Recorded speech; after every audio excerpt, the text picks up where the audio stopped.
Hello heroes and villains, welcome to AArdvark Poker. I haven't been making videos for a while, and the reason was that I didn't do very well at the end of last year in poker, but also outside of poker. And that's what this episode of the mental game in poker is about. Fixing your life leaks. Now if you like this video, please hit the like and subscribe button. In the second half of last year I wasn't doing very well in poker. I stepped down from NL25 to NL10, and even there I had some weeks where I won, but they always followed weeks where I was losing. I ran under EV, but I was also punting away money, and that led to a lot of dissatisfaction. Now this is an example of a hand that may get me tilted in the session. This was played at Poker Stars. We have Ace King suited in the big blind. Under the gun raises to 3 big blinds. You get a couple of callers. We raise big to 18 big blinds. The original raiser calls and the rest folds.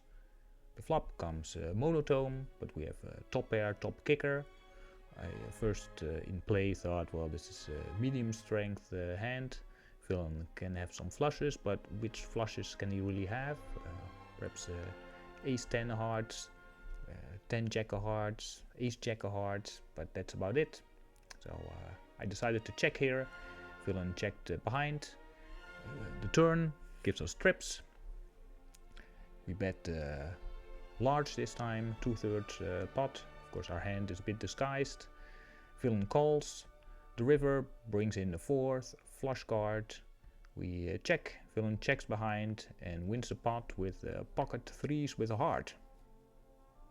Here an example of a hand that we played in a horrible way. We have pocket queens. We raise to 3 big blinds.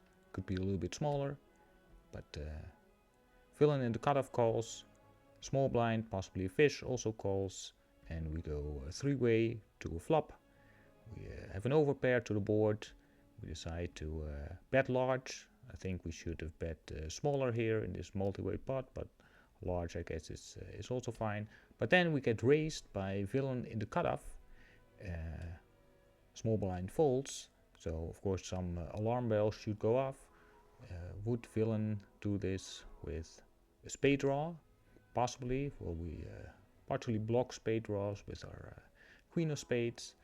Anyway, with our over pair, we decide to call. River, the turn is a king. We check, and villain goes all in, massive overbet. And again, what do we beat here?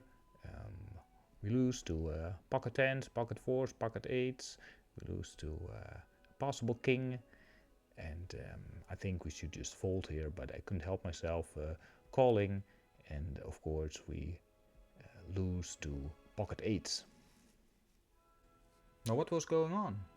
Well, I had some problems outside of poker, and if you have problems outside of poker, you cannot keep your mind well on the game. You shouldn't be playing in the first place. So if you're struggling, think about it. Are there life leaks that keep your mind off poker? Perhaps too much Netflix, social media addiction, substance abuse, relationships problems, conflicts in your family, or perhaps you're too busy with work? Now what are our solutions? This heavily depends on the problem that you're having, of course. If you have very demanding work, this may mean that you have to adjust your poker goals. If you have family conflicts or problems in your relationship, these problems should get resolved first, possibly with professional help, as is substance abuse or social media addiction, other distractions.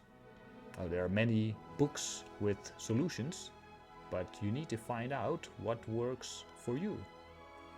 We don't all need to practice yoga or meditation, but perhaps heavy metal, reading poetry, or taking walks in nature is something that helps you with your distractions.